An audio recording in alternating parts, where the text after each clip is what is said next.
It's been a long time getting from there to here. It's been a long while, but my time is finally near because I've reached season 3. Thank God.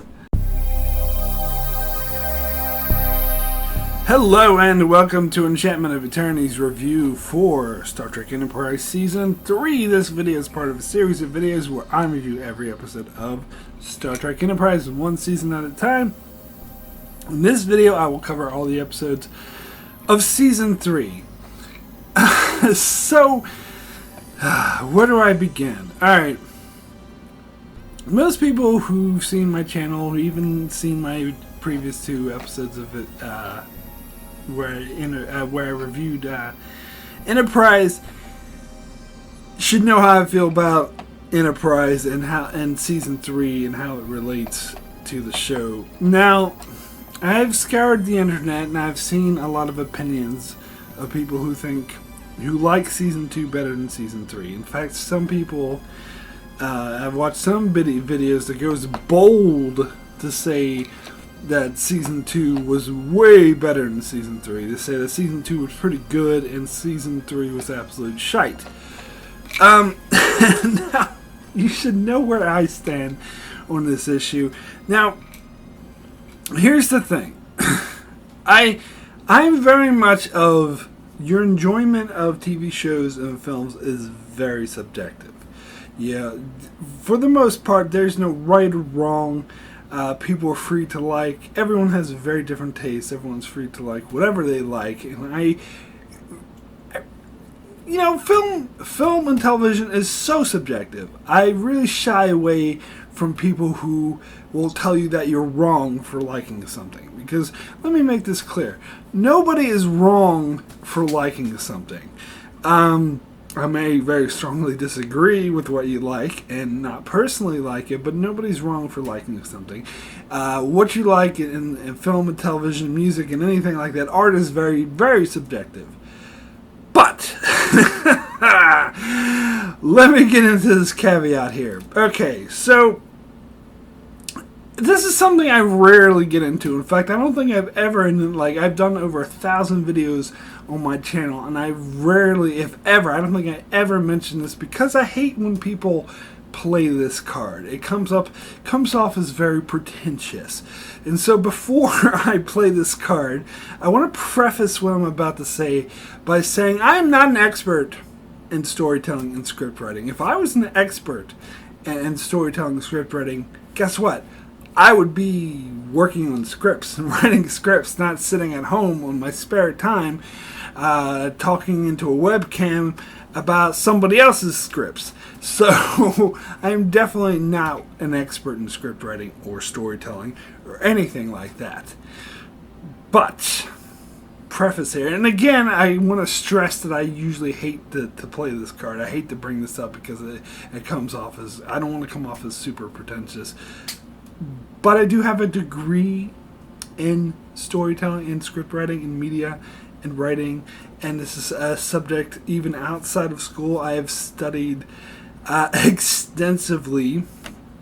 So while I may not be an expert, definitely not, I'm also not a novice. I have been educated.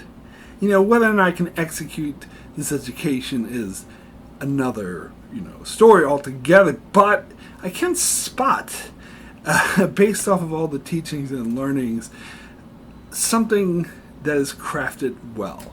Again, bearing in mind that everyone has their subjective opinion, which is fine, but from a strictly academic craft perspective, you can objectively say that something is better crafted than something else.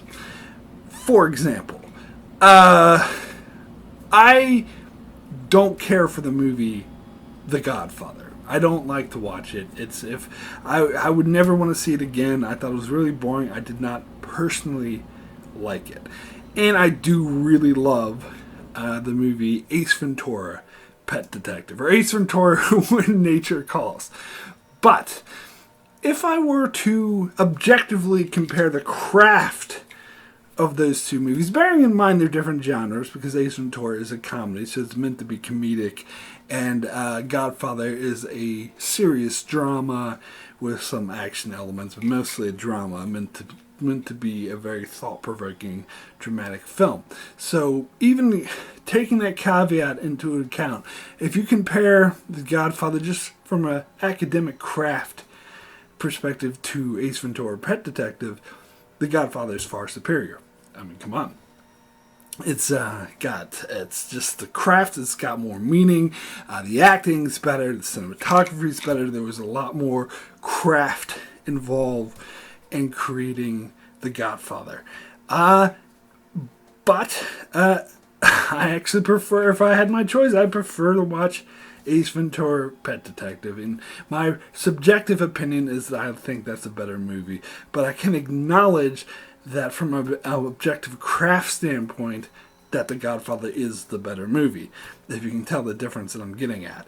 And the same thing, let's say, for example, if somebody said Transformers: Revenge of the Fallen was better than The Shawshank Redemption.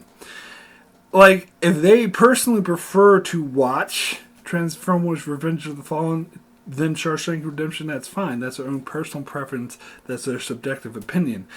But if they said it is better than, they would be objectively, factually wrong. By any objective measure of the craft, The Shawshank Redemption, even taking genre differences into account, because Transformers isn't meant to be a serious movie. It's meant to be an action, adventure, fun romp.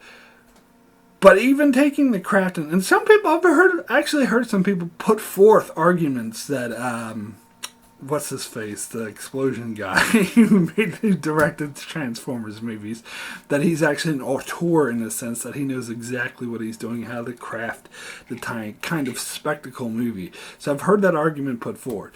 But even so, from an objective standpoint, from an academic standpoint, Shawshank Redemption is far superior, regardless of your personal opinion. Now, I think you know where I'm going with this. From an objective academic standpoint, the craft of Season 3 of Star Trek Enterprise is far superior than the craft of Season 2. And I personally it's so hard to understate how superior I think Season 3 is to Season 2. And I don't want to, I'm not meaning to, but I know there's some actual viewers, some really, strong supporters of my channel who do disagree with me on this one, who do prefer Season 2 to Season 3. And nothing wrong with that, and I don't mean to come off as, pretentious or whatever, and I know some people are going to claim, but I'm sorry. From my non-expert, but not novice, from my educated viewpoint, I objectively believe that Star Trek Enterprise Season 3 is far superior, much from a craft objective standpoint, than Season 2. Now, that is not to say that every single episode of Season 3 is far superior, much better than every single episode of Season 2. You could take, and Season 1, by the way, but I'm just, for argument's sake, I'll just compare it to Season 2. But because you can take some of the best episodes of Season 2 and compare it to the worst episodes of Season 3, and they would be better. Because Season 2, as bad as I think that season is, had some good episodes. And Season 3, as good as I think that season is, had some bad episodes. So if you took, say, episodes like Regen and Extinction and compared it to some Season 2 episodes like Regeneration or Cogenitor, then you could say those Season 2 episodes, Cogenitor and Regeneration, are far superior than those Season 3 episodes, even like North Star or Extinction or something like that. But when you look at Season 2 as a whole, take it all into account, and you look at Season 3 as a whole and take it into account, Season 3 is just there's no comparison. Now, again, just like I prefer Ace Ventura: Pet Detective to The Godfather. Some people may just personal preference prefer season 2 because if they don't like their Star Trek to be dark, for example. I've heard a lot of... I sought out some of these negative reviews of season 3 and some of my favorite episodes in particular because I was curious what the naysayers have said about it and why they didn't like it.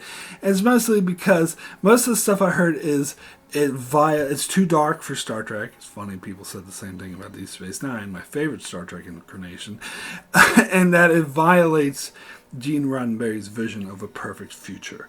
Now, if there's nothing wrong with having that perspective. If you have that perspective and that's personally not what you would want out of your Star Trek, you would prefer...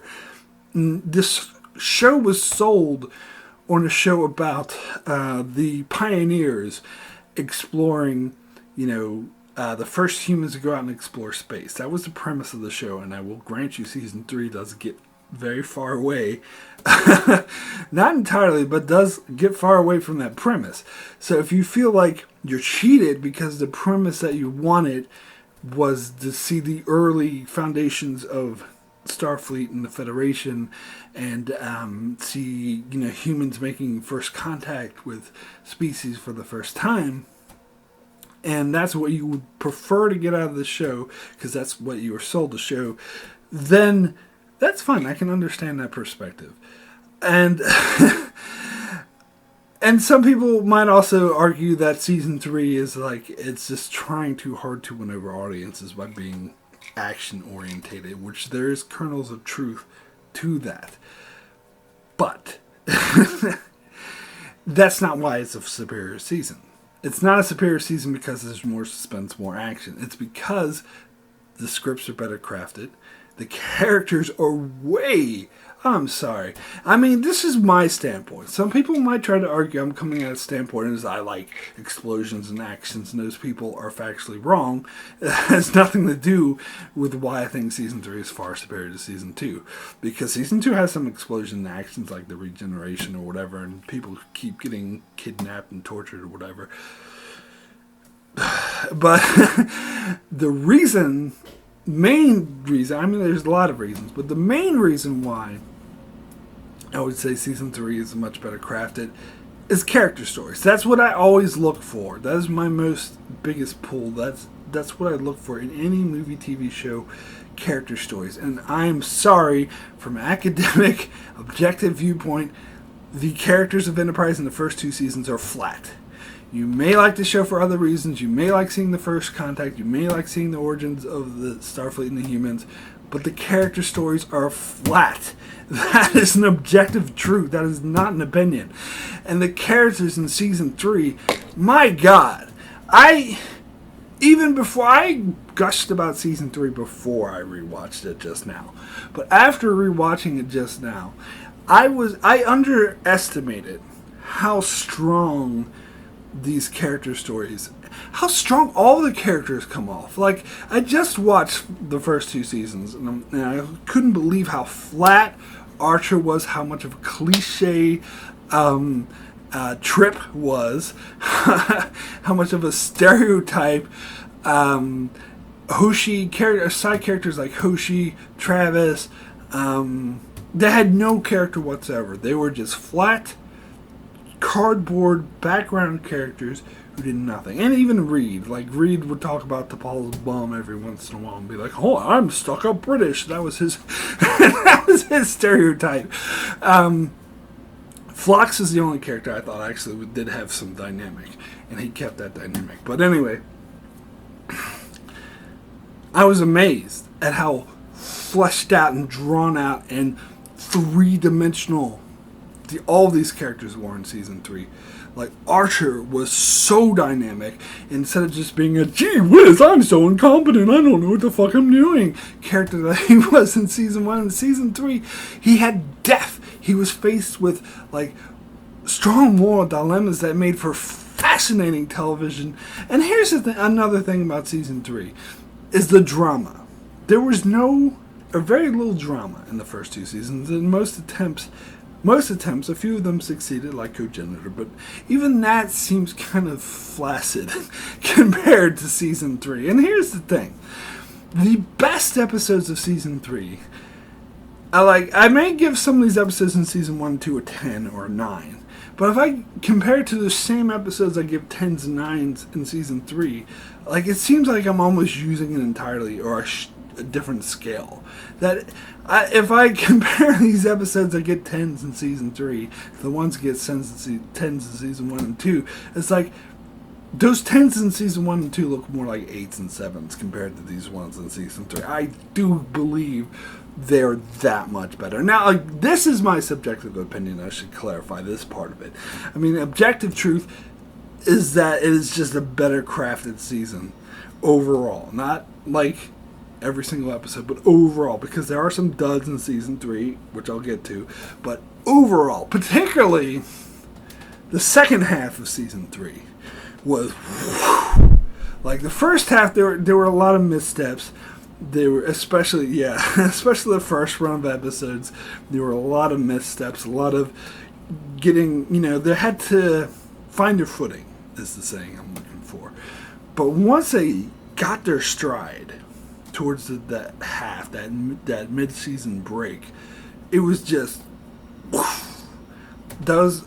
honestly, that second half of Enterprise Season 3, I think, is one of, if not the best run of episodes in the entire Star Trek franchise. I would put it up with the end of Deep Space Nine, Season 7, that 10-episode story, and the Dominion Takeover storyline of Season 6. In fact, I might even be so bold, having watched both of these storylines recently, to say that the Enterprise Season 3 storyline is better. Yeah. I'm saying this. I'm saying that perhaps the last batch of episodes in Season 3 of Enterprise is the best batch of episodes in all of Star Trek, including Deep Space Nine. At me. Now, this definitely is a subjective opinion. I should clarify. Definitely. But, because most things are subjective, but to say that Season 3 is a better season, I'm sorry. That's an objective truth, whether or not that aligns with your personal opinion or not. Now, I want to get more into some of the production because I was actually reading up a lot on the production side while I was watching Season 3, because I've heard of some people claim that Season 3 got new showrunners and that's why it got better, which isn't really, it's not the case technically, because Brennan Braga and Rick Berman, the villains, they were still technically the showrunners in Season 3. It wasn't until Season 4 that Manny Coto officially became the new showrunner for Star Trek Enterprise. And by the way, the show was just called Enterprise when it aired in Season 1 and 2. They changed it to Star Trek Enterprise in Season 3, and I think it was the episode Extinction was the first episode that aired with the title that said Star Trek Enterprise. I didn't go and check if they changed it in retrospect. That at Netflix, it says Star Trek Enterprise in every episode now. I didn't check that. Maybe I'll have to check on that. But, and that always annoyed me, of how, because what they're trying to trick people into thinking it's not a Star Trek show, and yet they're banking off of the IP. Now, in fact, it's like they didn't even want to do a Star Trek show, and that's what I really think. Because Rick Berman outright said he didn't want to do another Star Trek show after Voyager. I've watched several interviews recently where he outright said this. He did not want to do another Star Trek show, but the studio kept forcing him. In fact, he said that he had to fight the studio to let them finish Voyager before they started another show. They wanted them to go start another Star Trek show as soon as Deep Space Nine finished, and he had to fight them on that and said, let's let Voyager be alone and finish its run, and then we can do another show.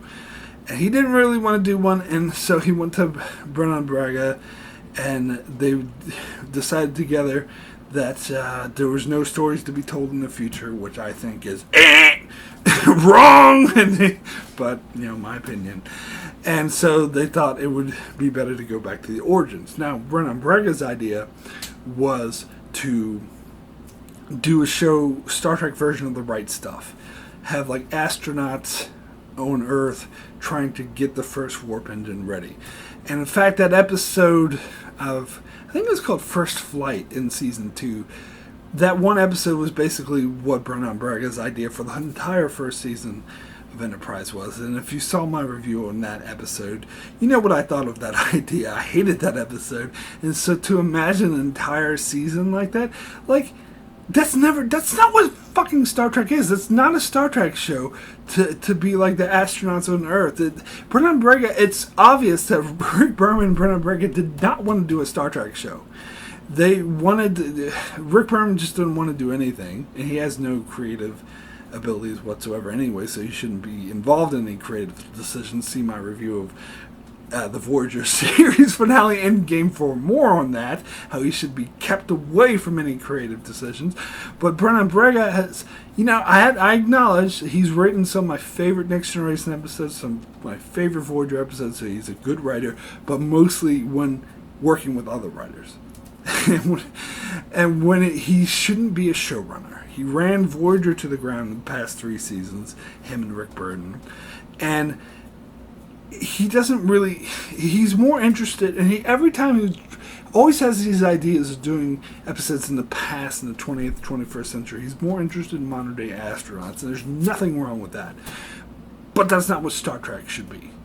It's never what Star Trek is. Star Trek is a fantastical space science fiction that's mostly allegory. It's not realism. It never was realism. Go watch the original series. There's no fucking realism in Abraham Lincoln floating in space, or a giant amoeba eating the galaxy, or fucking parallel universe where a dude has a goatee and he's evil. There's no realism in this. It's allegory. That's what makes Star Trek amazing. From the original series, from Next Generation, from Deep Space Nine. Like, do I really believe most of the aliens out in outer space had bumps in their foreheads? No. There's no realism to that. It's allegory. That's why I love Star Trek. And Brennan Brega did not fucking get that, because he kept trying to make an astronaut show that was closer to realism, and that's fine. Go do that show, but not in Star Trek. Sorry. So, what does this have to do with Season 3, you might ask? Well, although technically Rick Berman and Brennan Brega were still the showrunners for Season 3, all accounts that I've read were saying that the studio were pushing them out, that they started to lose more and more power. And I have no evidence for this, but based off of some things I've read, I do get the impression that by the end of Season 3, that second half I was talking about that was amazing, Rick Berman and Brennan Brega had very little control, creative control. Especially Rick Berman. I think Rick Berman lost all creative control in Season 3, which is why it didn't suck. Which is why it was actually good.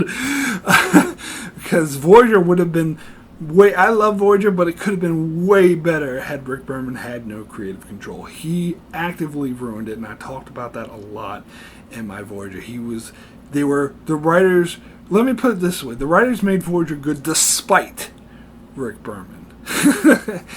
Whereas Enterprise, it was kind of doomed from the beginning. And it's funny because I read this article that talked about Enterprise. The reason why it sucked is because the studio kept trying to interfere. The studio didn't let Brennan Brega do his Right Stuff astronaut idea. The studio kept pushing this temporal Cold War storyline. I'm sorry, but I know there's a natural tendency, and I talked about this when I did an overall review of Enterprise, there's a natural tendency to go studio bad, because there are a lot of cases, to be fair, like Alien 3 or Fantastic Four or what have you, where the studio did completely ruin a film by interfering with the creative minds.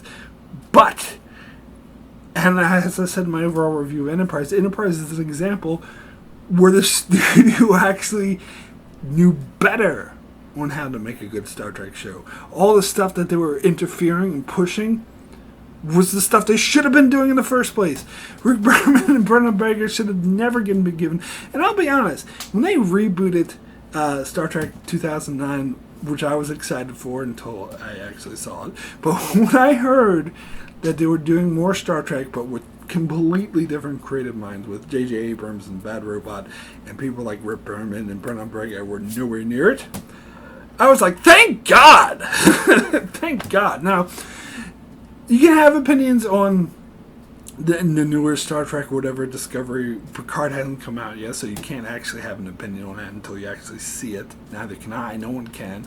So don't tell me it's bad or it's good. You don't know. You could say it looks promising or it looks worrisome, but you can't say whether it's bad or good. But anyway, whatever your opinion is in newer Star Trek, I've heard the opinion that they should have had some of the old Star Trek creative minds involved. And I'm like, no.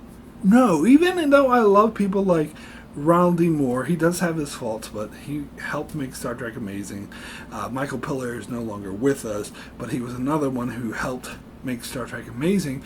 But I wouldn't, even if he was still alive, I wouldn't want them involved with the newer Star, even though I like them, because Star Trek needs...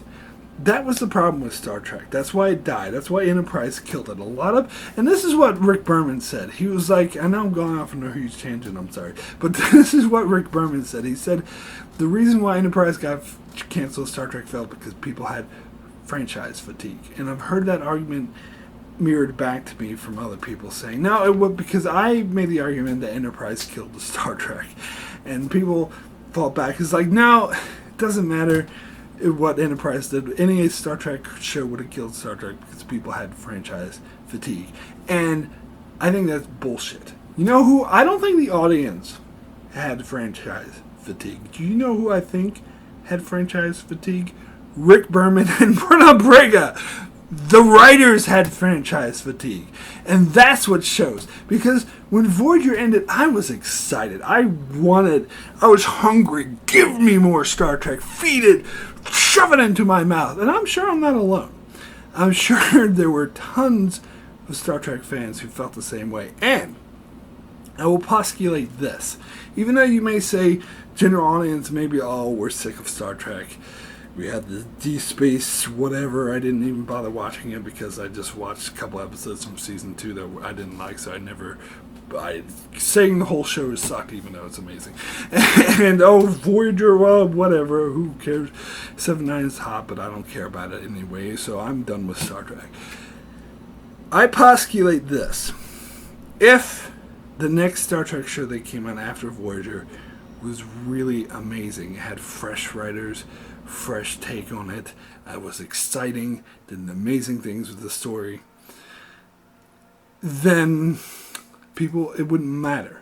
People would like it. If a show's good, people will watch it. Now, I know fans of The Expanse might say, well, that's not necessarily true because no one's really... The Expanse is very underrated. And it's an amazing show. But it does have its huge, strong following, and it's getting stronger, especially in the right hands. So the same thing, this franchise fatigue argument is bullshit. That's what I'm saying. If there was a good show after Voyager, the Star Trek franchise would not have died. There wouldn't be a lull like there was. It was like, how long was the gap between Enterprise and Discovery? Like 11 years, 12 years? I can't remember. What was Discovery's 2016, 2005? 11 years, something like that. That gap wouldn't have existed if the show was good.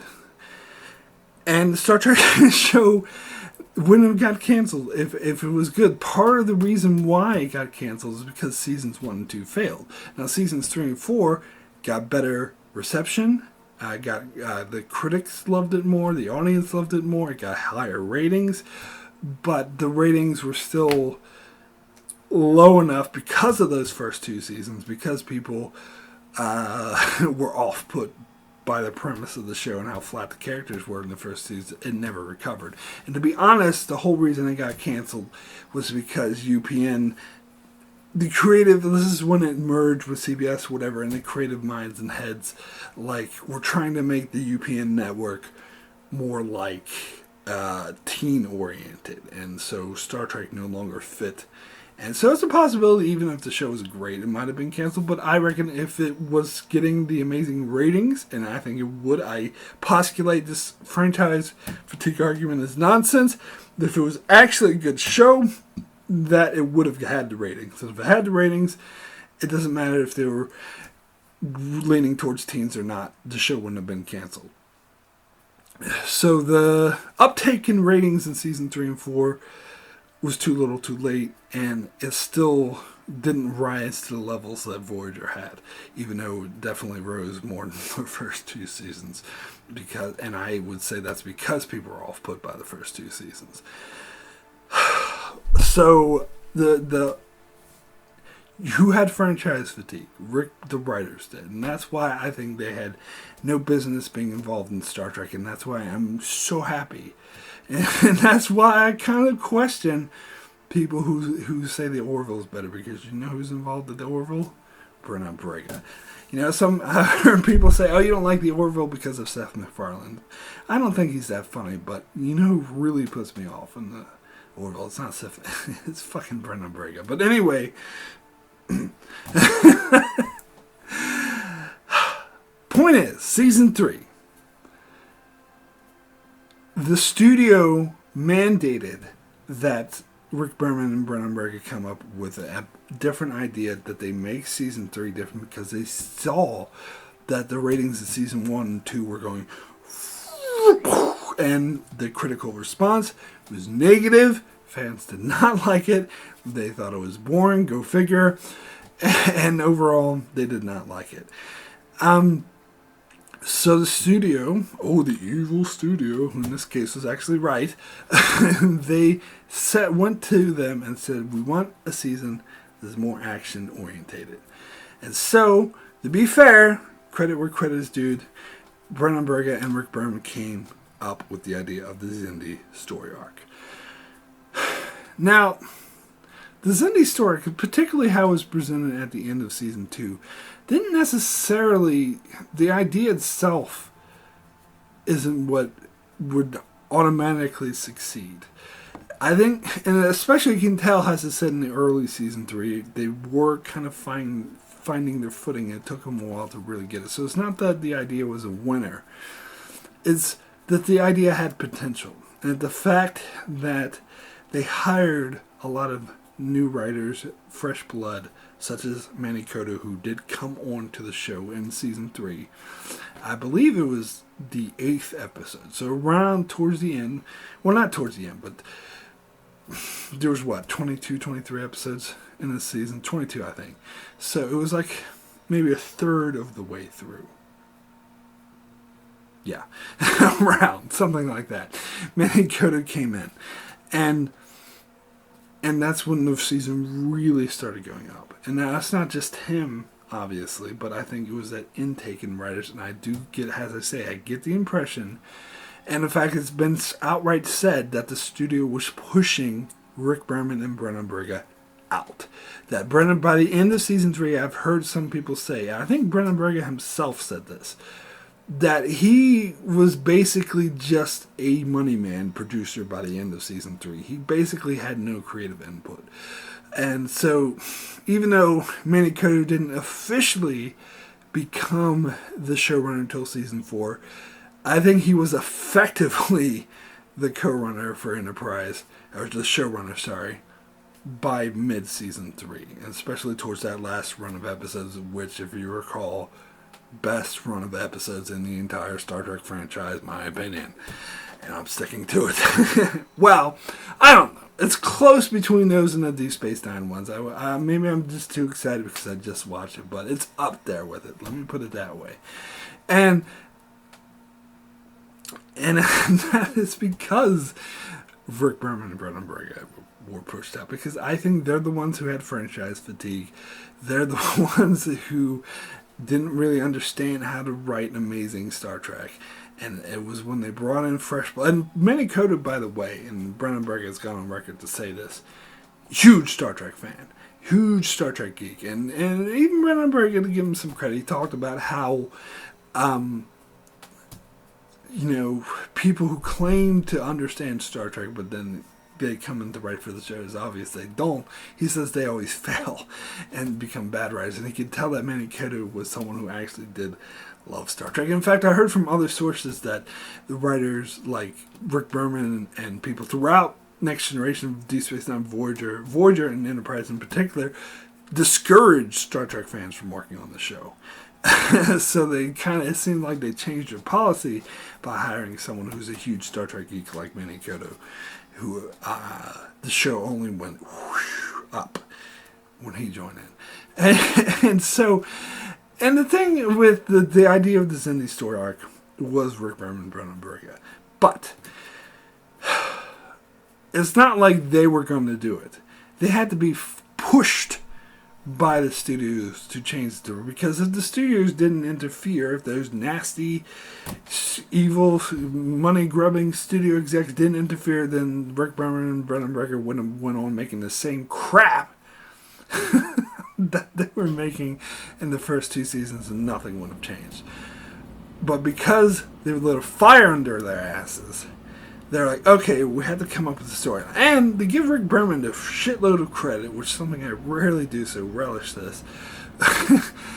He was willing to do the season-long story arc. Now, to be a bit cynical, because this is something that they wanted to do in Voyager Season 4. They wanted to make Voyager Season 4 the year of hell. So the entire season-long story arc of Season 4, Voyager was just going to be the year of hell, but Rick Berman was like, no! And the studios came in and prevented them from doing that. And even Deep Space Nine, as much credit it gets for being serialized, the producers and writers wanted to make Season 7, the entire season of Dominion War, continuous story arc, but the producers came in and said no, and they allowed them to do like tiny little arcs instead. Which were amazing, but it would have been so much better if it was just the entire season. But, so to be fair, Rick Berman actually did the idea that he shot down before and allowed Season 3 to have a season-long story arc. But to be cynical, it's because this kind of storytelling was more commonplace in this time period. In the 90s, it was a huge no-no. I just watched the Deep Space Nine documentary where the producers and the studio heads were saying to the writers who made Deep Space Nine serialized, saying you are killing the show by making it serialized. But that was in the late 90s. We flash forward to the mid-2000s, 2004, 2005, I believe, is when the season aired, if I'm correct. It was a bit more commonplace. This was the same year the first season of Lost came out, and that was incredibly serialized. And 24 had been going for several years now. Every season of 24, if you've never seen the show, each season is an entire story. So that's basically what they did here. So it was a lot more commonplace. And I think I talked about this in my season 2 review too. So to be the cynical, the reason why they got away with it is because it was seen as more common in this time period than it was in the 90s. But at least they did it, because this is something they refused to do in the past. And I've heard other people, have various opinions on serialized storytelling. My opinion is it's always better because you have the character development. You're unable to do that progress of character in an episodic format. Although there's some exceptions, like Next Generation, even though they were forced into the episodic format, they often cheated and allowed this character development. Same with Deep Space Nine.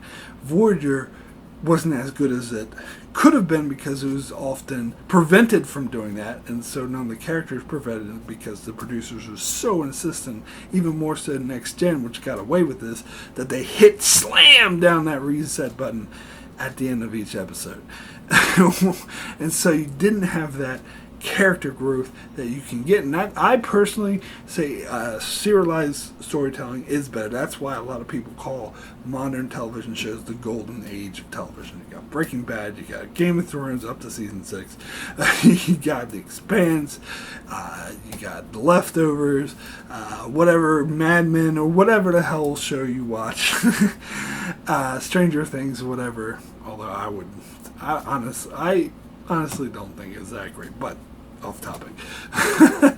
You have the serialized storytelling overall. I think it's just a better way of storytelling. And that's part of the reason why I dislike Ronenberg so much, because he said he believes Star Trek shouldn't be serialized and that it should be episodic. So hearing that statement from him does make me believe that season 3 of Enterprise was serialized against his better judgment, that he didn't push for it to be serialized, that he was probably, because of that statement, he said one of the people pushing against it. And thank fucking Christ he was overruled.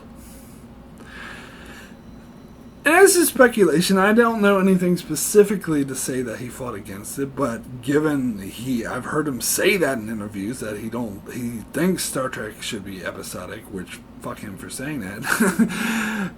It makes me think that he wasn't on board with this, and thank God they did it anyway. I mean, and alright, so I think I talked about this enough. I've probably been talking for this is going to be a super long video. Anyway, let me finally get to the individual episodes of Season 3 of Enterprise, starting with the first episode, the Xindi. Now, from recollection, I didn't think much of this episode, because I remember being quite disappointed when I first saw it, because Season 2 ended on this really high cliffhanger that this mysterious race we knew nothing about, we just knew, the only thing we knew about them was their name, the Xindi, wanted to wipe out humanity, and that they had sent a test weapon that killed 7 million people on Earth. So this whole season is very obviously 9/11 metaphor, and the writers talked about how that was very much on the forefront of their minds. It's what, in this time period in America, is what everyone weighed on, because it was a huge, impactful incident. And personally, I think it's amazing the analogy they managed to make is part of why I love this season so much. But we were left with a huge cliffhanger, and then you get this kind of dud of an episode that doesn't go anywhere really. But watching it in retrospect, I appreciate it a lot more. It reminds me of the first episode of Season 6 of Deep Space Nine, which again, because Season 5 ended on this huge cliffhanger, but then the next, where the Dominion takes over the station, but then in the first episode of Season 6, not much really happens. But that's because they're setting up for a longer story arc, and it's the exact same thing here, is that I was disappointed initially because I wasn't used to the slow burn. I'm more used to the second part really being an action-packed conclusion. But this is a slow burn where they want the entire season. And by the way, I've heard accounts that they didn't even know for sure that the story arc was going to last the entire season. I think they said originally they planned for it just to last half a season. But anyway, it wasn't going to be a slow burn. And watching in retrospect, this is a good episode that helps push that along. And I think, and it's also off-putting whenever they say, I think they say it was like 3 months in between, the last episode of Season 2 and this episode, which is always a bit off-putting to me. But it does make a lot of sense. And then you get, it's a fake! Senator Vreenek. Oh, let me see this. It's a fake! Senator Vreenek in this episode playing some, I don't know, what is he, like slave master or whatever. I like this episode a lot, actually, because it shows that Archer is willing to deal with this obviously shady fellow going, it's a fake! Because he's so desperate to find the Xindi, and he just mentions offhand that there's a Xindi who works in him, and there's other people, I can't remember, like Trip or some other people are like, are we sure? Or no, it was Reed, I think. It was like, are we sure we want to be dealing with this shady fellow? He looks like he's not reliable. He's very shady. And Archer's like, where are we? We're in the Expanse. What are we doing here? We're trying to save humanity. That's right. So we need to fucking save humanity. It doesn't matter if we have to deal with shady. And this really set the tone for Season 3. The tone that I love. It tests the limit. And again, this is very 9/11-ish analogy, test the limit of, and well, this is actually a bit different because in this case, they know for a fact that the Xindi are coming to destroy an entire planet, and there's nothing, and they don't have the technology to stop them, and so they are desperate. And this is what really drives the character stories. And so he's willing to deal with this, it's a fake, shady character, and it ends up backfiring on him. Because Senator Vreenak tries to enslave his entire crew. He uses it as a trap. It's a trap! to lure Enterprise and Archer in with the Xindi guy. And then he tries to capture the whole entire crew. So that was actually pretty exciting, and I love what it does for the characters. I love this is great setup. So while I wouldn't say this is an amazing episode, I still think it's quite good. I still think it's a good start to the season, a good setup for the kind of slow burn season it's going to be. And we do learn this in this episode. We do meet a Xindi for the first time, who is a Xindi primate, and we learn from him that there are 5 different subsects of Xindi, which we do see in these little prologues at the start of the episode where it shows the Xindi Council. And this, I actually love. I think that was an amazing way to start the season because, as I said, we knew nothing about the Xindi. So we do know, even though I know for a fact that the writers had not planned everything out. They didn't know, for example, that the Xindi were being manipulated by these species who built the spheres who were changing the expanse to make it uninhabitable, and that the Xindi would eventually join the Federation, and that so they were traveling back in time to stop humanity before they did this to stop this field. The writers didn't have any of that planned out. That's obvious to me, but they had some of it planned out. They at least knew that there were 5 different species of Xindi. And to open the season on that, and to see that, the different, the insectoids and the aquatics, that was great. It showed, I would almost say the Xindi is better than the Dominion. Because the idea of the Dominion was to be the anti-Federation, to be made up of different species, but really ultimately it wasn't. It was just basically the founders who cloned some genetically engineered warriors and some genetically engineered, sniveling, backstabbing diplomats. So it wasn't entirely different species, where the Xindi, it is one race, but to me it's a much more fascinating concept that there were 6 originally, but one went extinct, which I love how they developed so much lore in just this one season.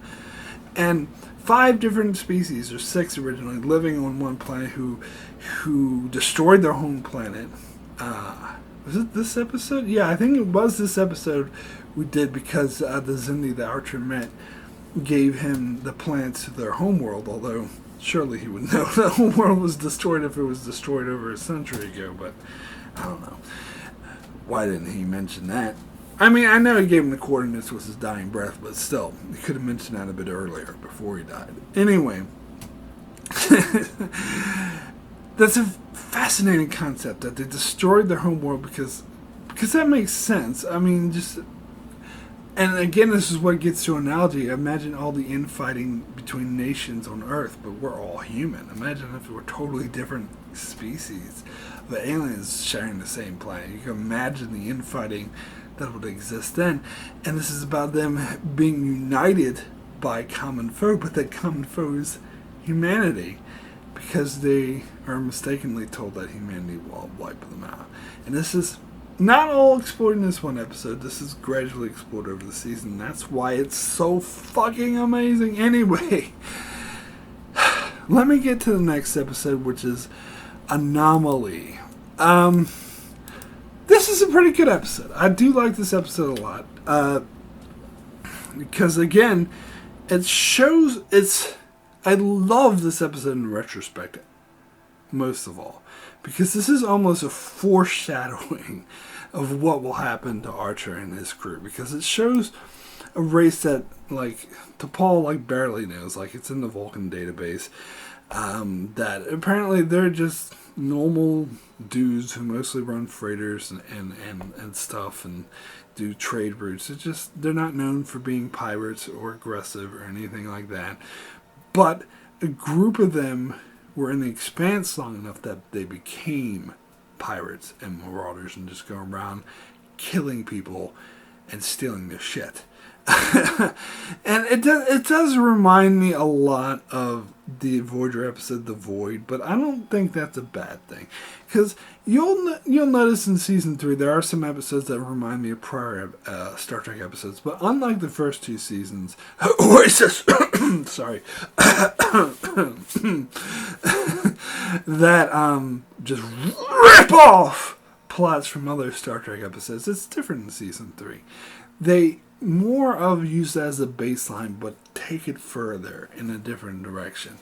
And so they have, and I will say that the idea of the Void, I love that episode of Voyager, but it should have been more than just one episode. And they should have explored that a lot more. So it's great getting an episode that takes that same kind of concept, but instead of just being this one void that ships are trapped in, it's this like whole a volatile space of the Expanse, and how it corrupted these people, because and it shows them like scarred from all these anomalies and shit, and we see all the anomalies in this episode, and I love how each episode sort of builds off another to have the building blocks of the season. Like this is when they introduce the concept of Trillium D, which ships need to insulate themselves from these anomalies. And then you have Archer. This episode, again, this is around, 24 was popular around this time, but this episode felt very 24-like, where Archer was threatening to torture this guy, and he was like, "Oh, I don't think you'll do it." And I did a full-length review for this episode. I did say that I thought that was a bit cheesy. How does he know that Archer is a moral type? He just met them. But anyway, so that part I thought was a bit cheesy. You don't have the balls to do it. Your morality is going to get in the way. But I did still think this is a very strong episode. And I do like how Archer was willing to freaking, he just threw him in the airlock and evacuated the air. And I'll talk about in my full-length review how this is like a much better version of what Voyager did in Equinox, with Janeway threatened to kill like one of the Equinox crew members, which that, I think she was totally off bounds and off her head, and is bad writing, plain and simple. But here, like, Archer didn't go that far. It made sense for what Archer would do. Because the stakes are made very clear of what's at risk, all of humanity. So, good episode. I really liked it. Anyway, let me get to the next episode, which is Extinction. So, those duds that I was talking about. Alright, so LeVar Burton, who directed this episode, had gone on record. He went to the producers after he directed this episode and said that he was embarrassed to do so. He was embarrassed that he was involved in this episode. And Brennan Braga, in retrospect, said that this episode was one of the worst things they've ever done, and he greatly regrets it. And I gotta be perfectly honest, I don't think it's that bad. I mean, don't get me wrong, it's bad. It's not a good episode. If you don't recall, this is the episode where Archer and Reed and Hoshi go to this planet and they get affected by this virus and they instantly mutate to these weird reptile creatures and start being like, "We have to go to Equat!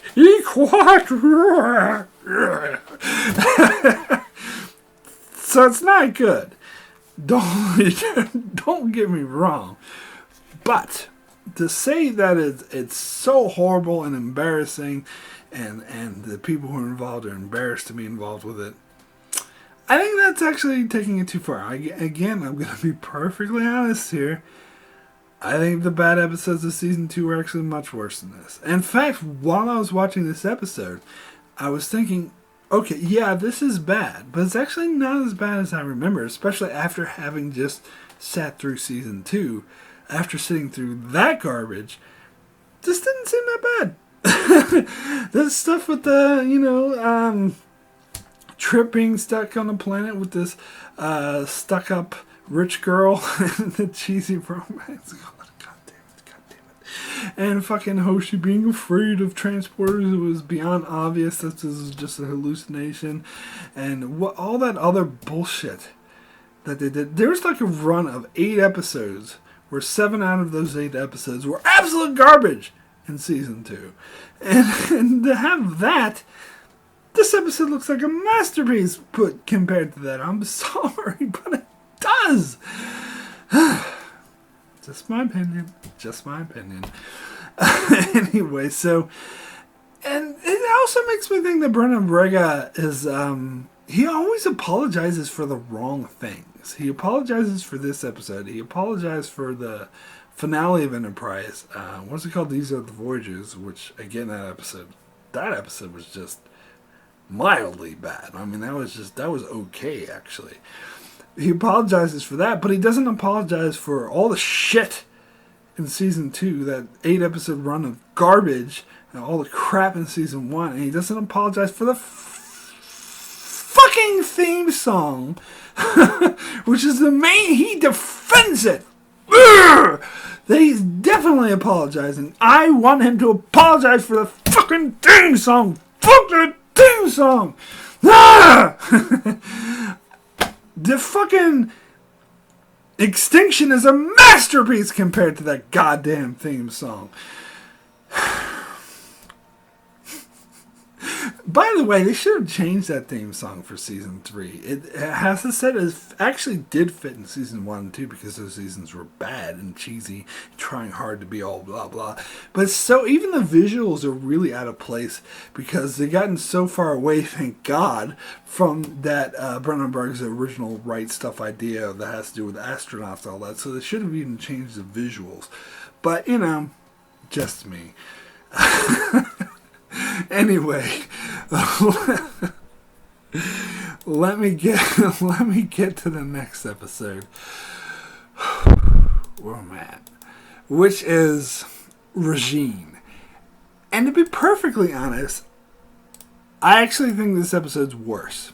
I think this is worse than Extinction, because this, now I talked about in my intro, my super long intro, that producers were actually right, and the studio interference was actually pushing the show to be better. That's not universally true.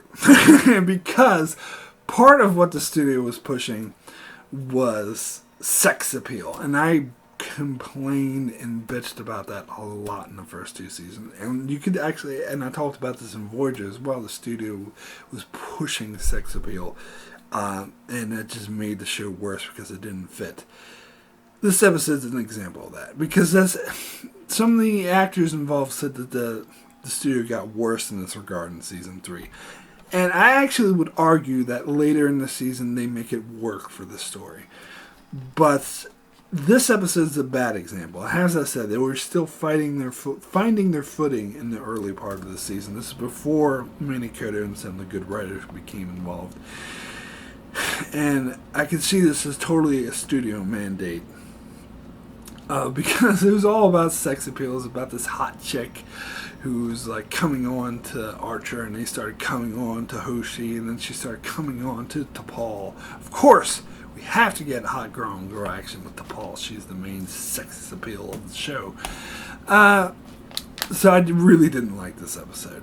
And, they tried to tie it into the whole overall Xindi story arc by having this side plot of the reptilians. And I do like the side plot of the reptilians wanting to make this bioweapon. But they really could have... It's obvious like they had this idea had the side plot with the reptilians doing a bioweapon. And the studio was like, make it sexy! Alright. How do we make it sexy? Well, let's have this sexy girl come in and scan all the people by coming on to them. Doing sexy massages.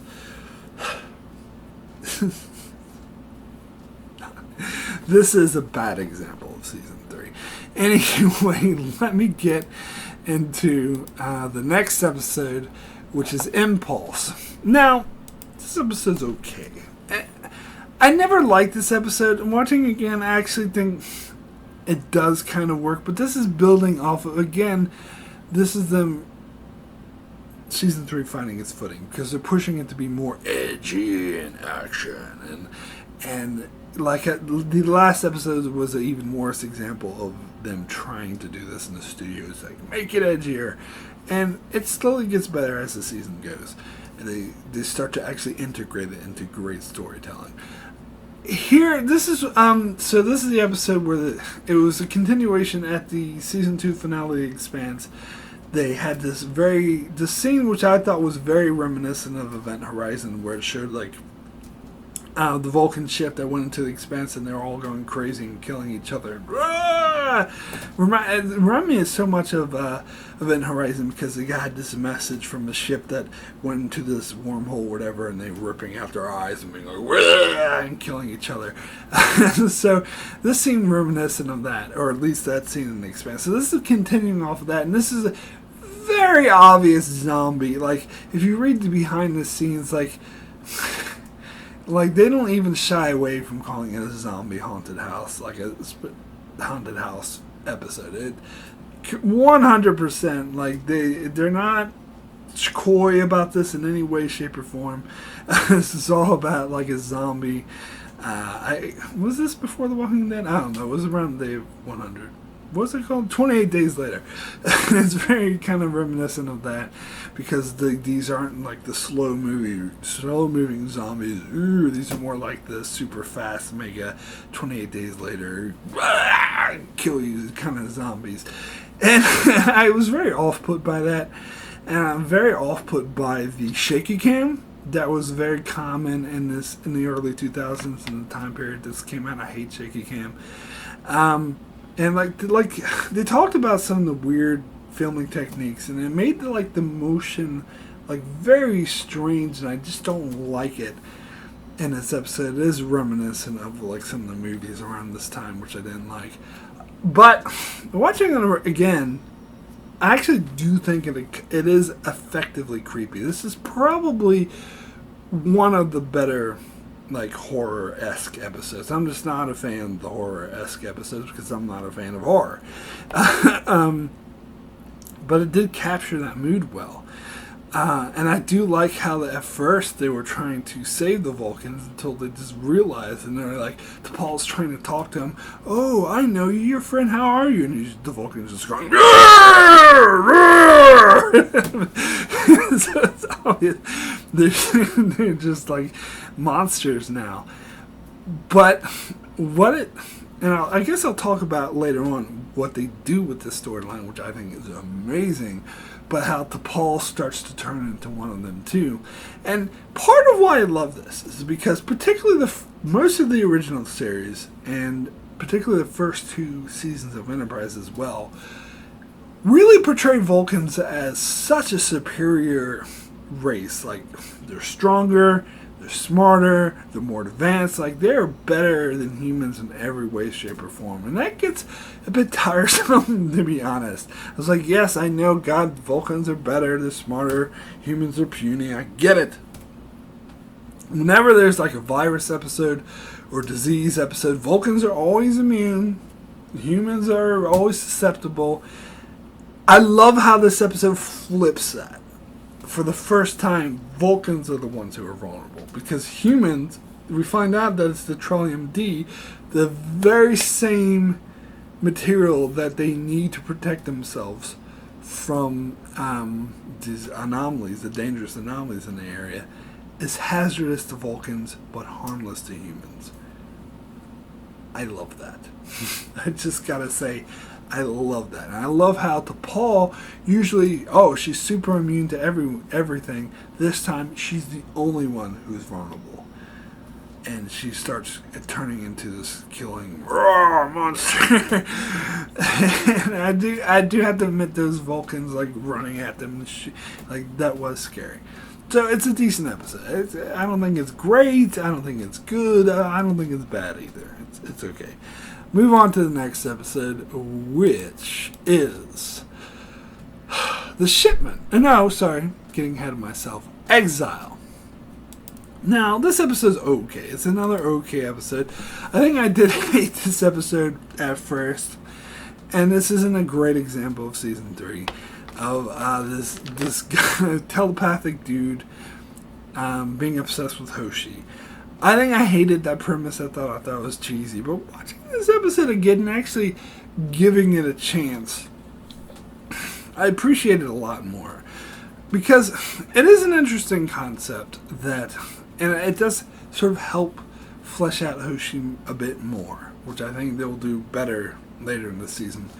But it's definitely on the right track of making her less two-dimensional than she was in the first 2 seasons.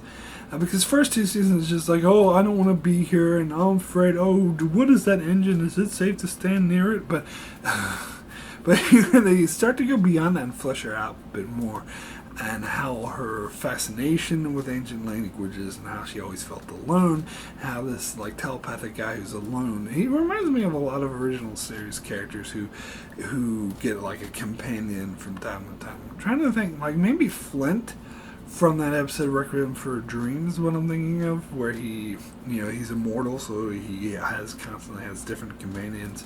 I think there's other storylines that were like this. So, but I thought that, again, this is unique enough to be interesting, and I love how he does try to trick.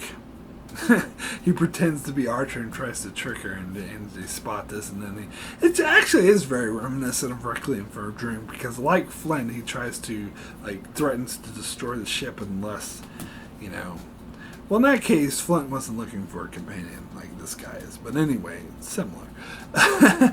But I do like how he, even though they overcome him, he still gives them the information about the Xindi because he wants her to live. I did like that. So it was a decent episode. Not the best thing ever, but it wasn't terrible.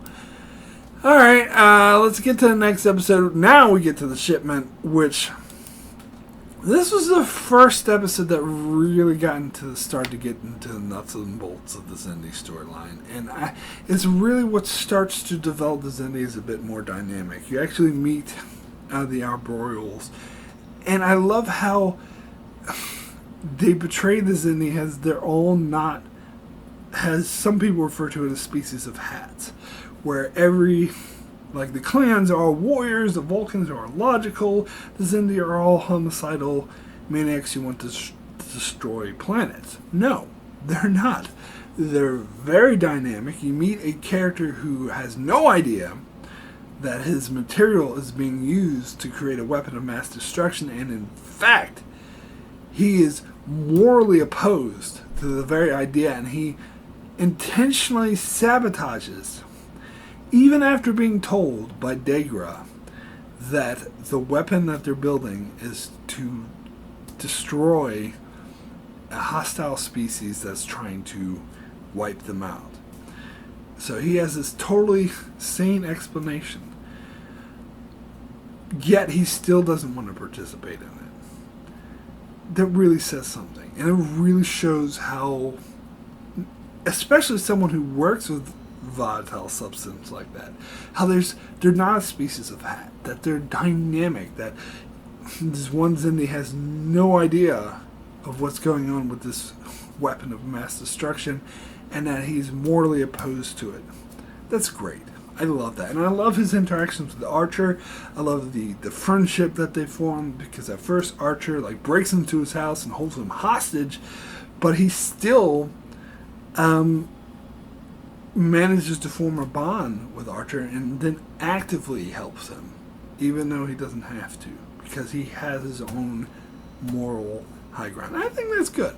I do like this episode a lot. I don't think it's the best thing ever. It does drag in some places, and it's not amazing or anything, but it's decent. I do enjoy it a lot. Anyway, let me get to the next episode, which is Twilight. And this is known as, a lot of people consider this the best episode of Enterprise. I think this is the highest rated episode on IMDb. After Season 4 aired, or just before the finale of Season 4 aired, they did this like competition or whatever, so people could vote for their favorite episodes of Enterprise, and they aired the top 3. I'll get to number 3 a bit later on. Number 2 was Endorian Incident, which I think is a totally overrated episode, but I talked about that in season 1. But number 1 was this episode, Twilight.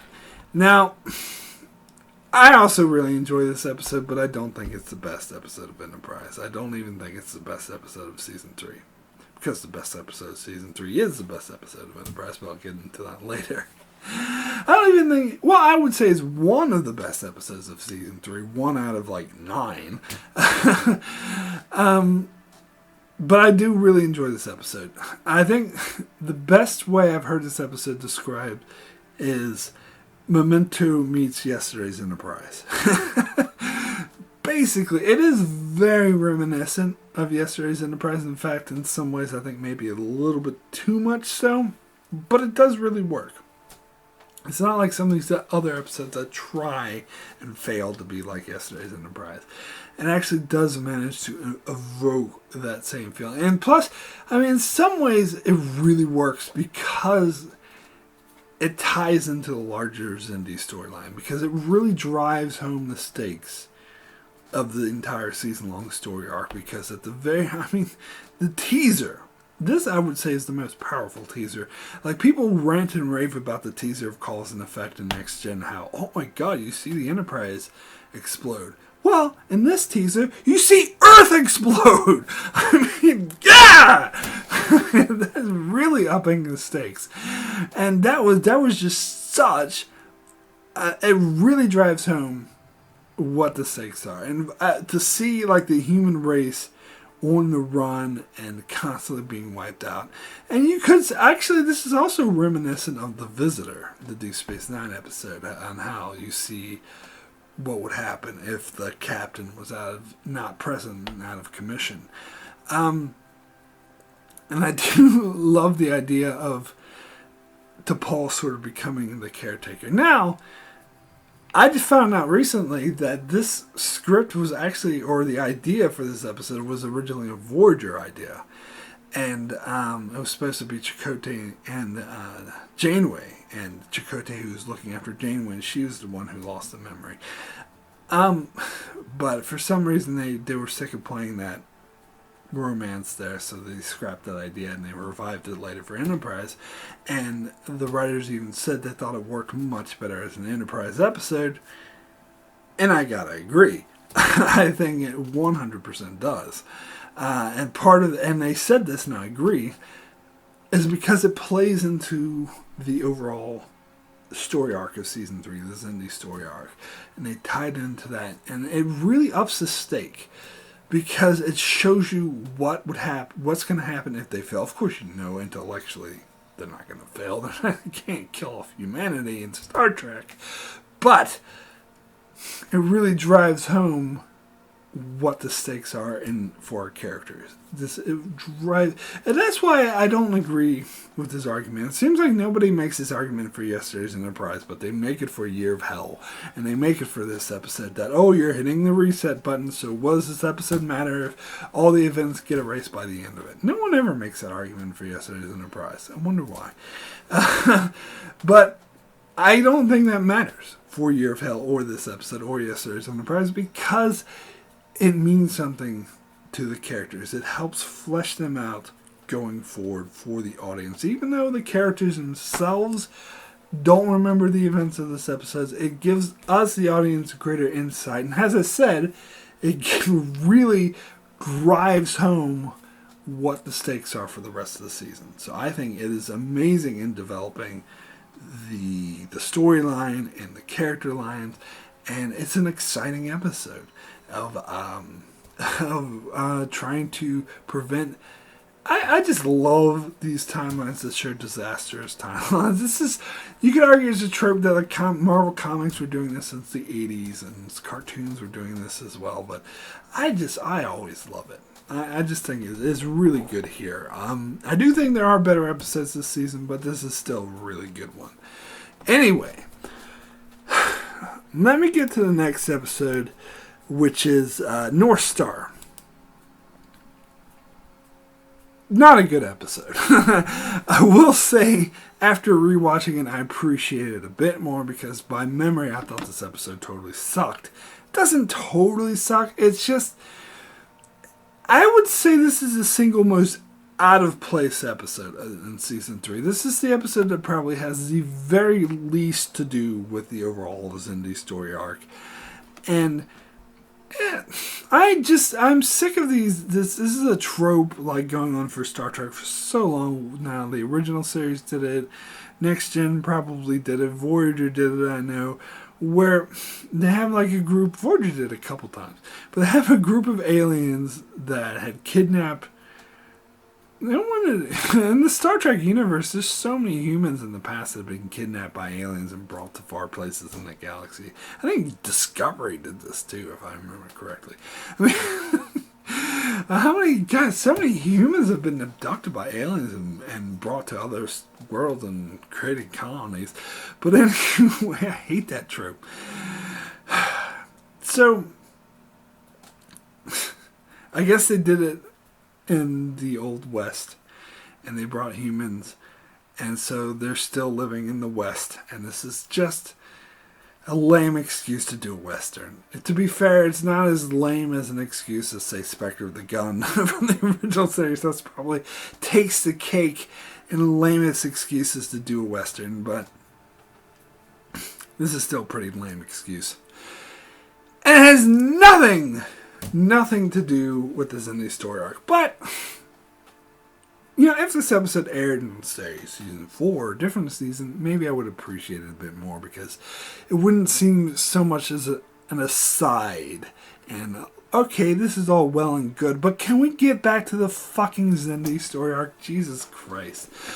And maybe some people might argue that's the drawback of season 3, but I would argue against that, but you know, whatever. Because I don't think this episode's all that great. Even if it was in another season, that would still just be okay. I do like, because I'm not a fan of Westerns. I've said this before, I'm not a fan of Westerns. And I think it was a bit contrived how they use that stupid cliche of, oh, aliens kidnapped humans and took them to this other planet. I hate that. And it's just a contrived excuse to do a Western. But I did like how, you know, as opposed to most Westerns, particularly ones from the 60s and 70s, which glorified the West, this one focused more on the racist aspect of the West, which is something most Westerns don't do. And in fact, that was the highlight. That's what this episode focused on entirely. It has an allegory of racism, but this time it was from a whole alien race that they had enslaved and were actively racist towards. So I did like that. I did like that aspect of that. We had that Secret Service agent from 24 playing the sheriff, and they had a despicable deputy who was an asshole that Archer had to fight and take on, which I thought was pretty exciting. Fight at the end. Did get on board with that, so it did get me caught up. It was somewhat interesting, but yeah, it's fine. I mean, whatever. Get to the next episode, which is Similitude.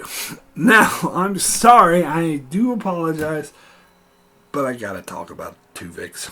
I have to. And how this episode is far superior to Tuvix. Far. Now, I did talk about this on the review I did for Tuvix, which, if you don't know what that is, it's a Voyager episode where Tuvok and Neelix joined together by a transport accident, and they formed this one guy named Tuvix. And by the end of the episode, Janeway finds a way to separate them, but Tuvix says he doesn't want to die, and they have this whole thing saying, I want to live! And it's very cheesy melodrama when it's actually a comedic premise, and they turn it into an over-the-top cheesy melodrama that sucks beyond belief, which a lot of people love for some reason. Always will escape me. I talked about in my review for that episode how the moral dilemma they try to do in that episode doesn't actually work because they're talking about two people who join to form one person and then unforming them. That's not killing that one person, because that one person is always the two people. I mean, I'm sick of getting that argument, because I'm sick of hearing for people who are wrong about this. If you're wrong about it, I want to hear about it, because I know that you're wrong. And if you want to be in denial and be wrong, nothing I can do about it. Similitude does what Tuvix tried to do, and it does it. It actually pulls off what Tuvix failed to pull off. Is an actual moral dilemma where you have a whole separate person who's like just a copy or clone of Trip. I think it's pretty interesting that the Phlox's weird animal menagerie thing actually comes into play here, and it becomes a major plot point that he has this larvae that can actually create a clone of a whole person. That's pretty creative. I do like that. And how so Trip's life isn't put in danger, and he needs like a transplant, but it has to be from an exact copy of him. So Phlox creates this copy of Trip who ages rapidly and will die in a couple, like 6 or 7 days. He has a very short lifespan, which is a very morally gray thing to do in the first place, and Phlox brings out how it's outlawed. The planet it comes from, this is illegal to do. And but this is a desperate situation, because they need to save the human race, and they need Trip, his expertise, to repair the ship so they can save humanity. So he's willing to create this clone, even though he knows he's condemning it to death because it'll only live a week.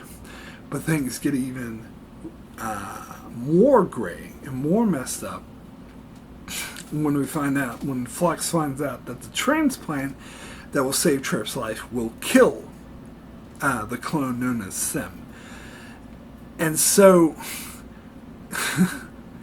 Archer, unlike Tuvix, which failed at this, Archer is presented with an actual moral dilemma. Do I kill one separate, totally different person, who's not actually just a different version of two people, is an actually separate, totally different person? Do I actually kill, rather than just separate them, which isn't actually killing, but I'm sorry, but no. Do I actually kill this one person, totally different person, to save this other totally different person? And that's interesting. That's an interesting moral dilemma. That's what Tuvix tried to do, but it did it in this comedy episode that they went into silly melodrama. So when Tuvix went, I want to live, I totally did not buy his cheesy melodrama bullshit. But when Sim says, I don't want to die, that was great drama. That was earned. The whole episode earned that sense of drama, the moral dilemma. You felt it was such a great moral dilemma. Does Archer kill this guy who doesn't want to die to save the other one? And I love the fact that unlike Tuvix, where Janeway kills Tuvix, who doesn't want to die, I love how in this episode that Sim actually does volunteer to give his life, but he doesn't want to at first. And Archer, if he didn't, Archer would have killed him. And again, this tests, like, it shows how far that Archer is willing to go. That he's willing to murder someone who doesn't want to die, because that's what he needs to do to save humanity. But I do love the fact that Sim eventually does give his life willingly. I mean, he does. Granted, he knows that he doesn't have a choice, that Archer's just going to kill him if he says no. And in fact, I love the scene. It's an amazing scene when Sim tries to leave the ship, and he wants to steal a shuttle, but he gets to the shuttle pod and he can't do it. And Archer goes down there, and this is why Sim is such a much more believable character than Tuvix. I'm sorry to keep bringing this up, but fuck, this is such a better version of that shitty episode. Sorry, but it is. Anyway, I love how Archer goes down And Sim's just sitting there in the shuttle pod, and he's like, I couldn't do it. I mean, I want to live, I want to survive, but why would I just want to spend the rest of my life being isolated in the shuttle pod? And he starts to realize that, look, I want to live, but you're right.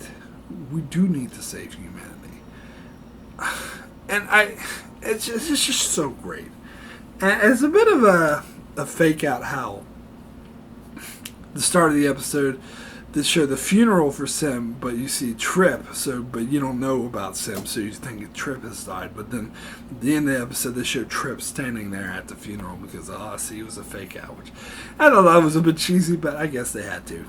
I mean, fair enough. And when I said I was going to mention the top 3 that the fans voted on, this was number 3. I like this episode. I think it's very good.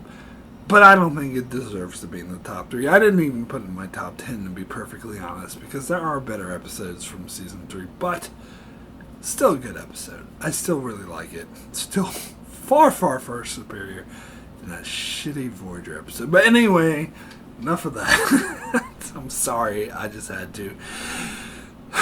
Let me get into the next episode, which is Carpenter Street, which I think is a really underrated episode. I think I did a review for this and I said it was really good. I heard a lot of people say, it's kind of mediocre, but I like this episode a lot because I do think this has this dark tone that Star Trek has never risked to do. I think this is one of the better time travel episodes where they time travel back to the present day. Because you do that a lot. You have Futures End, you got Tomorrow's Yesterday, and Voyage Home, and stuff like that. But I think this is one of the better examples. Other than Voyage Home, I didn't like those other examples. Because they mainly tried to do it for comedy. I think that comedy failed. Other than Voyage Home, which comedy actually succeeded. But I like how they didn't try to play this for comedy. It's called Carpenter Street because it was an ode to John Carpenter. And they tried to do that same sort of intense thriller feel. And I think they succeeded, to be perfectly honest. I love the actor who plays the sort of villain here. He's appeared in a couple of Voyager episodes before, but he was also in a couple of movies. He was in 7, where he was the guy who was like forced to kill a woman by strapping on a dildo that was a spike, basically, and screwing her to death with it, where we just see him talking to police afterward. He was like, oh my god, I've killed her! Like, that, he was so good in that scene. And it was also this little known movie, which I think is still one of the most fucked up movies I've ever seen in a good way, called Very Bad Things. It came out in the late 90s with Jon Favreau and Christian Slater. And this guy was in that. He was like one of the, because it was about a bachelor party where they killed the hooker and then things just spiral out of control. And I think he was the one who killed the hooker in it.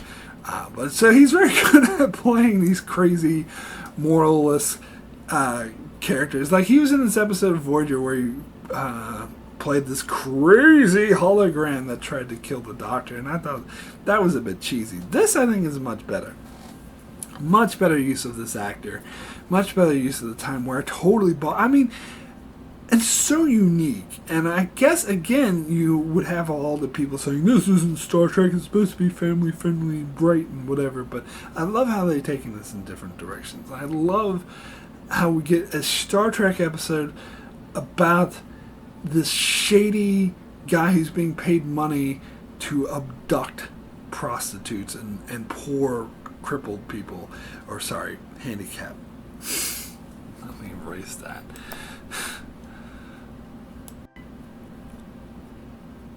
I love that we're getting this episode, a Star Trek episode about this morally shady character who's going around kidnapping prostitutes and handicapped people in poverty.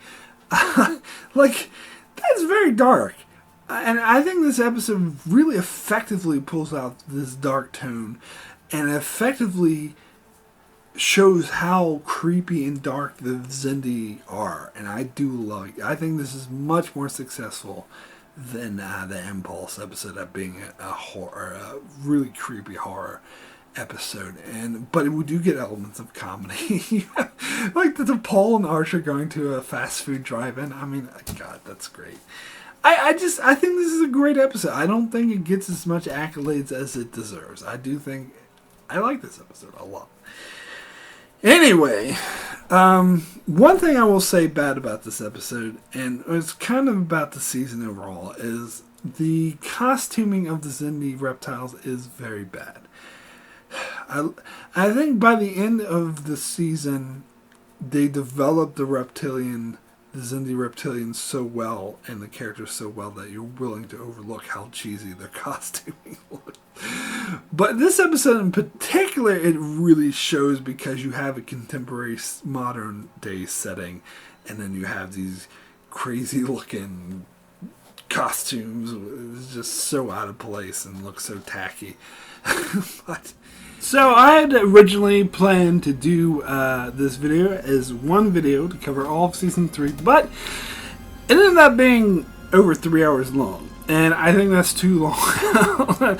Too long for a one video on my channel. That's just a bit ridiculous. So rather than do it again in the shorter version, because I think I have a lot of stuff I want to say and I wanted to say it all. So instead, I'm going to cut this into 2 halves. So this is the end of part 1. I will cover the rest of season 3 and give my final thoughts on season 3 in the second part, which I will release a month from now. So unfortunately, you will have to wait a month, of course, unless you're watching this in the archives, for the rest of my review for season 3. But thank you so much for watching this video. Be sure to check out my channel for many more Star Trek reviews and many other videos I do on other shows like Lost, The Expanse, and more. So be sure to subscribe so you can keep up with all of that. And thanks a lot for watching.